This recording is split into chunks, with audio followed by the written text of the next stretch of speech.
No Justiça para Todos de hoje, vamos entrevistar o juiz federal Antônio José de Carvalho Araújo, vice-presidente da AJUF da 5ª Região. O tema da nossa conversa é a reforma da Previdência, que está sendo discutida no Congresso Nacional.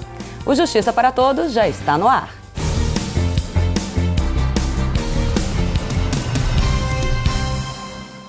Doutor Antônio, seja bem-vindo ao Justiça para Todos. Muito obrigado, eu que agradeço a oportunidade de mais uma vez trazer algumas informações importantes acerca do trabalho da AJUF, especialmente em relação ao tema reforma da Previdência. Pois é, sobre a reforma da Previdência, um texto foi elaborado, agora outro foi reelaborado, né? Quais os principais pontos ainda desse novo texto da reforma agora?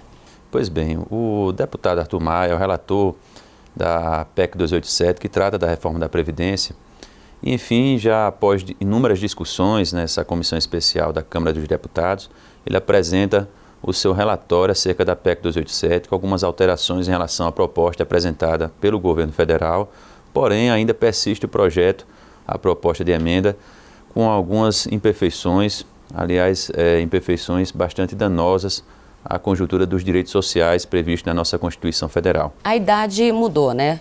Diminuiu um pouco no caso das mulheres, 62, algumas alterações foram feitas, né? O relatório, ele modifica a idade em relação à mulher. A proposta do governo era de 65 anos para se obter a aposentadoria, logicamente devendo ter a contribuição, além da idade, de 25 anos. E para se ter a aposentadoria integral, esses 25 anos passam para 49 anos. A proposta do relator foi de manter a idade do homem em 65 anos para obter o benefício de aposentadoria e também reduzir o da mulher para 62 anos.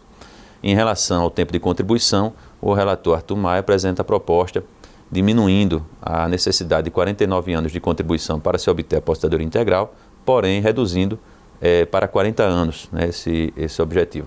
Altera a forma de cálculo do benefício do regime geral em relação ao cálculo.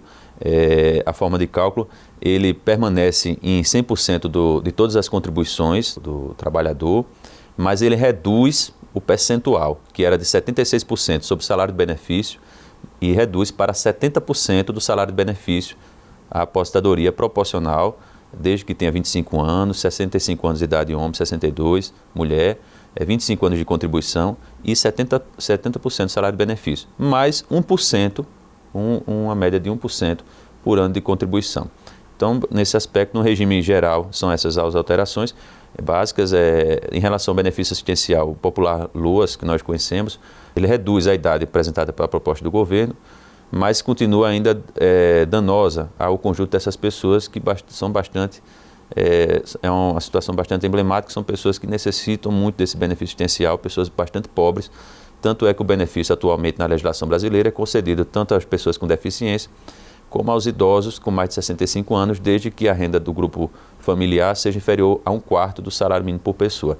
O governo apresentou a proposta de elevar essa idade, elevar a idade de 65 para 70 anos de idade e reduzir, na verdade, quebrar o paradigma do benefício assistencial em relação ao salário mínimo, podendo ele ser aquém inferior ao salário mínimo, uma vez que a atualização dele seria independente da atualização do salário mínimo.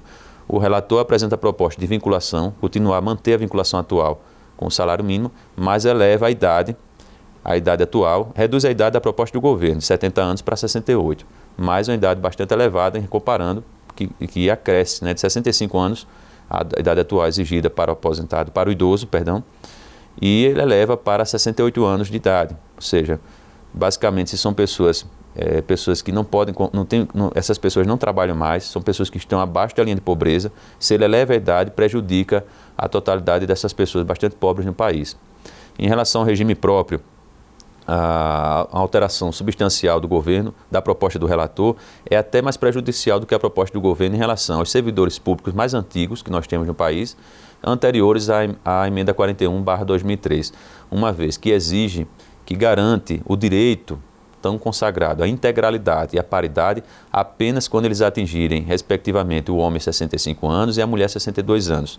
Então, a proposta mais prejudicial ao trabalhador, uma vez que a proposta do governo, ele criava apenas um critério etário de 50 a 45 anos.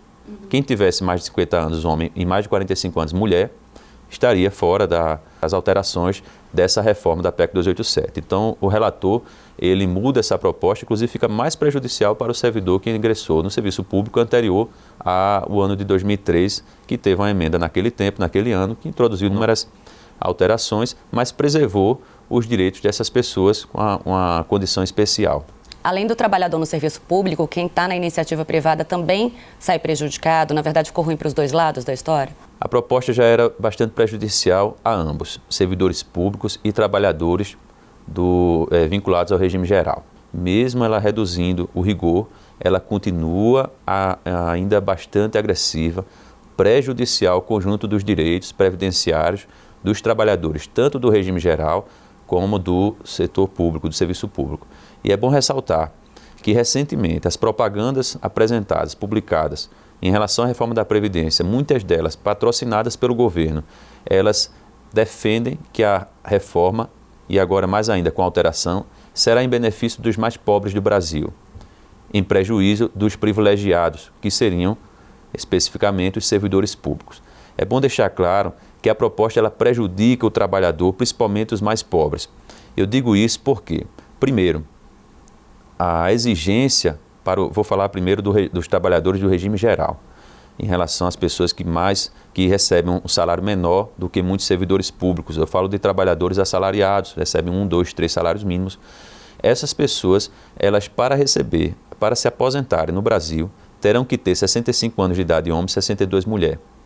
Porém, não bastasse essa questão da idade, que é polêmica, ela não deixa de ser polêmica, até porque nós temos profissões diferenciadas. Imagine você, um cortador de cana, o pedreiro, situações de determinadas profissões que precisam trabalhar até os 65 anos, 62 anos, quando se sabe que determinadas profissões, elas exigem uma carga muito forte, exaustiva, que simplesmente elas deixam a saúde imaculada das pessoas.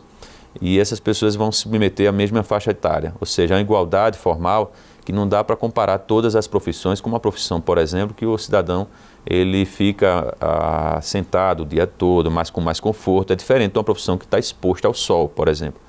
Essa situação por si só já traz um prejuízo, mas o maior prejuízo é exigir 25 anos de contribuição para se obter uma aposentadoria no valor mínimo. 25 anos de contribuição. Anotem bem. Em 2016, o Ministério do Trabalho e Previdência Social publicou importante informação.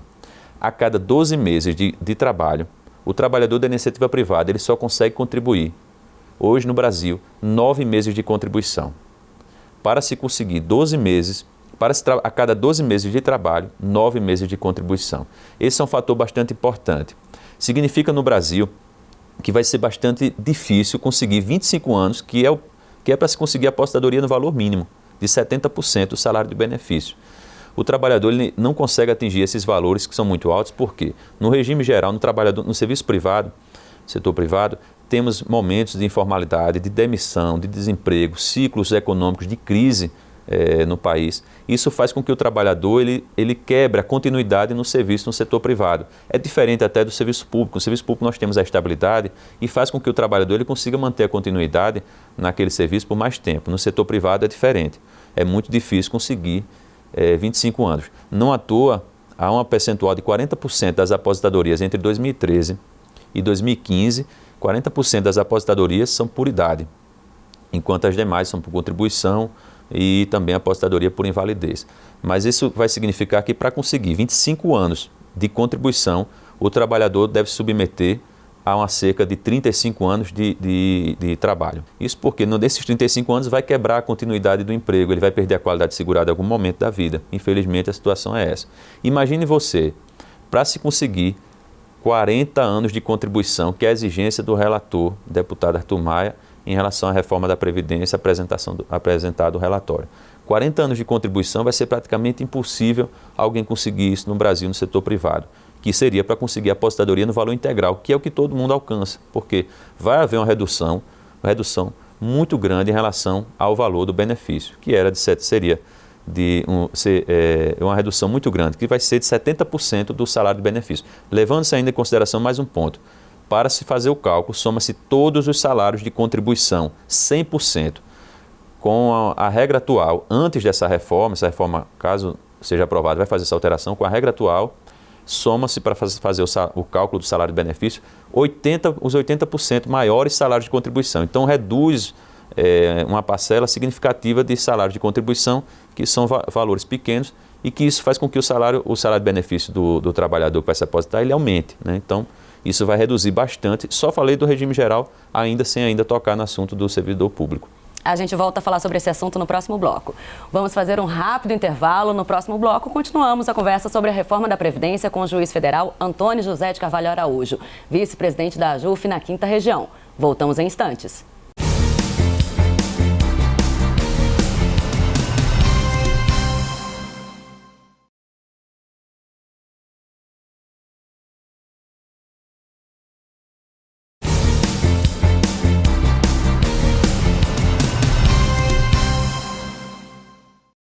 Voltamos a falar agora com o juiz federal Antônio José de Carvalho Araújo, vice-presidente da AJUF na 5ª Região. O assunto do Justiça para Todos de hoje é a reforma da Previdência, que está sendo discutida no Congresso Nacional. Doutor, falando agora exatamente dos servidores públicos, né? Quais são os prejuízos causados? Porque, na verdade, muita gente faz o concurso público já prevendo um edital, né, com alguns benefícios que existem mesmo para a carreira, né, pública. A reforma da Previdência, tanto apresentada pelo governo como relatório, ela traz prejuízo aos servidores públicos.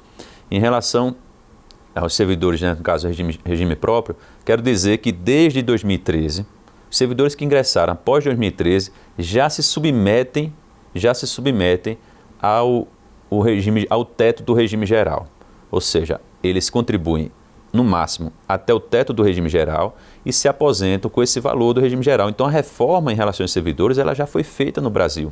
É necessário passar um tempo para equilibrar essas contas. A contribuição do servidor público, ela se dá em cima do vencimento ou do subsídio, no caso de magistrado, membros de carreira. Então se dá no valor total. Ele não contribui em cima do teto. Você fala dos servidores anteriores a 2013. Os que ingressaram anteriormente a 2013, eles contribuem em cima dos vencimentos. Então é lógico que a aposentadoria dele, para esses servidores anteriores a 2013, com a forma de cálculo, será superior aos trabalhadores do setor do regime geral, do setor privado, que contribuem até o máximo o teto da Previdência Social. Então não dá para comparar e dizer que o servidor público é privilegiado porque a aposentadoria dele é maior, mas lógico que o que entrou anteriormente a 2013, ele recebe um valor maior porque ele contribuiu com 11% em cima daqueles vencimentos. Ele contribui 6,1 vezes mais do que o setor privado, que é uma média de R$600, 600 e poucos reais a contribuição máxima do trabalhador do setor do regime geral. Então é lógico, isso aí não é uma questão de um privilégio. Na verdade, ele contribui mais e por uma questão matemática, lógica, ele deve receber o valor maior. Agora, desde 2013, aqueles que ingressam no serviço público, eles já se aposentam no máximo com o teto do regime geral. Então está igualado as duas categorias, servidores públicos e setor privado. O grande problema é que o relator apresenta uma proposta de reforma alterando a regra do governo, algumas regras do governo, algumas propostas do governo, mas querendo incluir servidores anteriores a 2003, anteriores à nossa emenda 41/2003, servidores que ingressaram antes desse período, que teriam direito à integralidade, que seria a aposentadoria com os mesmos proventos da ativa, dos servidores de ativa, e a paridade, que seria a atualização desse valor nos mesmos termos do servidor da ativa. E aí o governo pretende que esses servidores só obtenham a integralidade, a paridade, apenas quando eles tiverem 65 anos, 62 anos. Uma questão que vai trazer um prejuízo para muitos servidores públicos. Primeiro, porque esses servidores, muitos deles, principalmente os mais velhos, estavam com a idade já para se aposentar daqui a 1 ano, 2 anos. E vão precisar trabalhar mais 9 anos, 10 anos. Isso causa uma injustiça muito grande. No caso da pensão por morte também, né? No caso do servidor público que contribuiu, que tinha um salário X a vida toda, existe um prejuízo também, né? Exatamente. O servidor público, se ele vem a óbito, seja servidor público, se ele vem a óbito, o cálculo ele é feito a partir de 60% do salário de benefício. Então 60% é uma redução muito grande do poder aquisitivo daquele grupo familiar. Mas não é só isso. Se num grupo familiar tivemos o marido e mulher, todos os dois servidores públicos, se um vem a óbito ou um está aposentado, no final das contas, não pode haver acumulação de aposentadoria com pensão. Não pode ser acumulada aposentadoria com pensão. o que é uma regra injusta porque os dois contribuíram à Seguridade Social. Se há contribuição dos dois, é lógico que vai gerar duas aposentadorias e, naturalmente, com o óbito de um, vai gerar uma aposentadoria e uma pensão. Então, devem ser acumulados, porque senão vai colocar determinados servidores por passar a vida toda tendo padrão de vida, de classe média, muitos, mas vai reduzir a uma situação de pobreza. E eu queria, por fim, ilustrar um exemplo interessante. É a questão da aposentadoria por incapacidade. Vou citar um exemplo de um cidadão, de um trabalhador, que contribuiu uma média de 4 anos. Infelizmente, nesse exemplo, ele foi acometido de uma doença como um câncer e precisou se aposentar. Pelas regras da reforma, ele será aposentado por invalidez, por incapacidade, com a média de cálculo, a forma de cálculo de 51% do salário de benefício, mais 1% por ano de contribuição. Como ele trabalhou 4 anos, então ele fica com 55%. Se ele vem a óbito, a esposa, enfim, eu citei o exemplo, mas pode ser o exemplo também da esposa que vem a acontecer a doença, enfim, mas a esposa vai ter direito a 60% da aposentadoria desse trabalhador. É bom registrar uma questão bastante importante. Tanto a doença profissional como o acidente do trabalho garante-se ao trabalhador, tanto do regime geral como ao servidor público, garante-se uma aposentadoria em outros termos. Porém, não sendo o caso de doença profissional nem de acidente do trabalho, o servidor ele se submete a essa forma de cálculo de 51%, que é o caso 51% mais 1% por ano de contribuição. Esse é o caso do exemplo citado, o homem que é acometido por uma doença como câncer, ou seja, não é acidente do trabalho nem doença profissional. É uma característica muito comum de muitas categorias do serviço público. Eu falo da questão dos magistrados. Os magistrados, é difícil acontecer a doença profissional, o acidente do trabalho.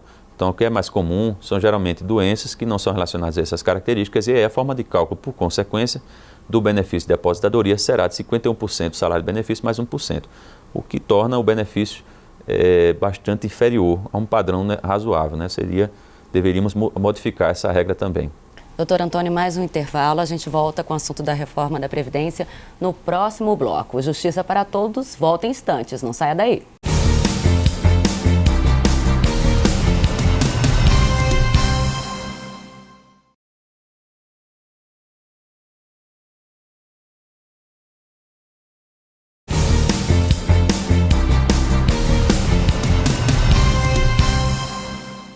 Voltamos a falar agora sobre a reforma da Previdência com o juiz federal Antônio José de Carvalho Araújo, vice-presidente da AJUF na 5ª Região. Doutor, agora sobre o trabalho da AJUF, né? Existe uma comissão preparada para lidar com esse assunto dentro do Congresso Nacional. Como é que está sendo feito esse trabalho? Como é que está sendo realizado? No início de dezembro de 2016, a AJUF formou uma comissão com 15 magistrados, todos especialistas em direito previdenciário, magistrados experientes que trabalham com o tema. E, enfim, a partir desse momento, começamos nosso trabalho. Nós publicamos notas acerca dessa reforma, publicamos não só a mensagem que nós queríamos passar para a população, não só uma defesa que a AJUF faz, defesa corporativa, que é fundamental e faz parte de toda a categoria profissional. A luta corporativa é uma luta dos sindicatos, das associações, e faz parte essa defesa da associação. Por outro lado, nós sempre, desde o início, tratamos de esclarecer à população os prejuízos que a reforma da Previdência trará ao conjunto da sociedade. Nós não podemos ter uma reforma da Previdência que retire direitos e que faça com que as pessoas simplesmente elas caminhem para rumo a uma previdência privada, que ela não tem a característica fundamental de uma previdência pública, que é a solidariedade. A previdência privada é um regime de capitalização, ela não tem a característica da solidariedade. Com a previdência pública, vou citar o exemplo de um trabalhador que ele tem apenas 1 ano de contribuição. Se ele vem a óbito, e o óbito, embora a morte seja esperada, ela é incerta porque nós não sabemos quando ela ocorrerá. Ela pode acontecer amanhã, depois.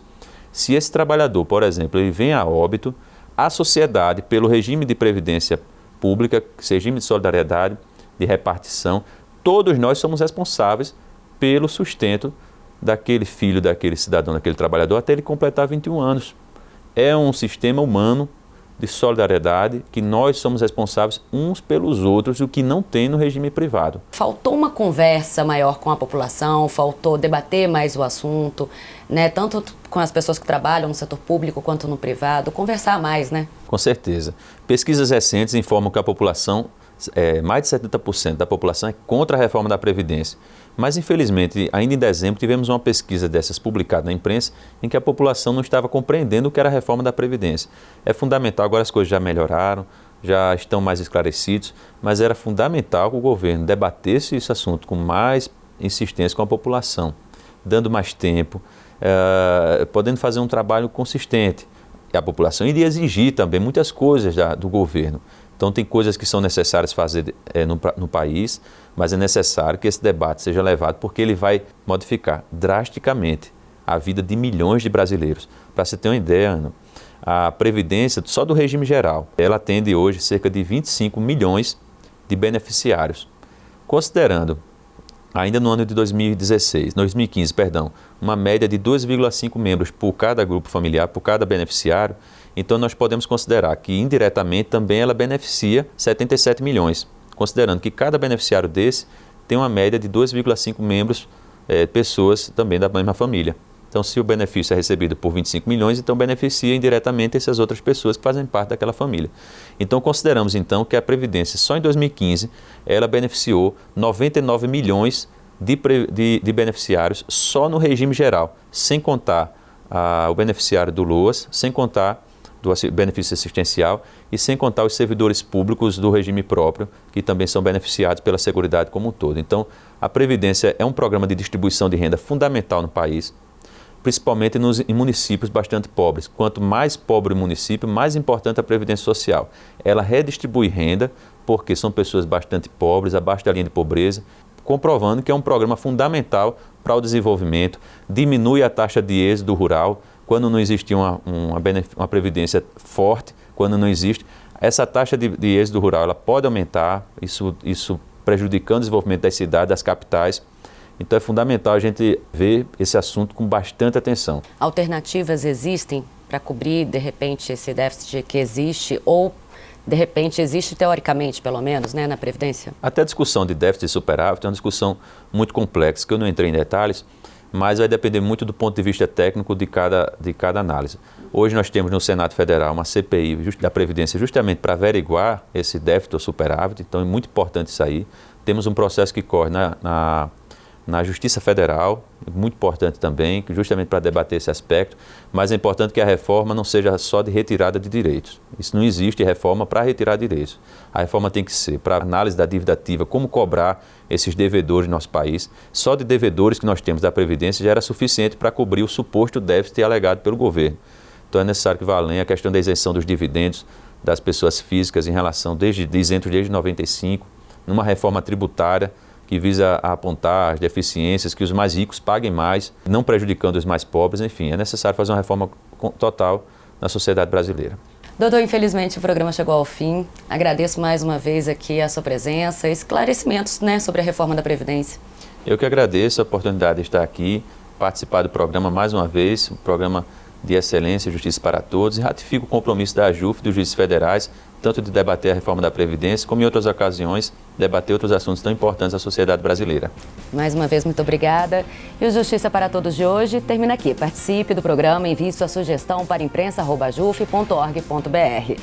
Você também pode assistir ao programa pela internet na página da Associação dos Juízes Federais ou no canal da AJUF no endereço youtube.com/tvajuf. Obrigada pela companhia.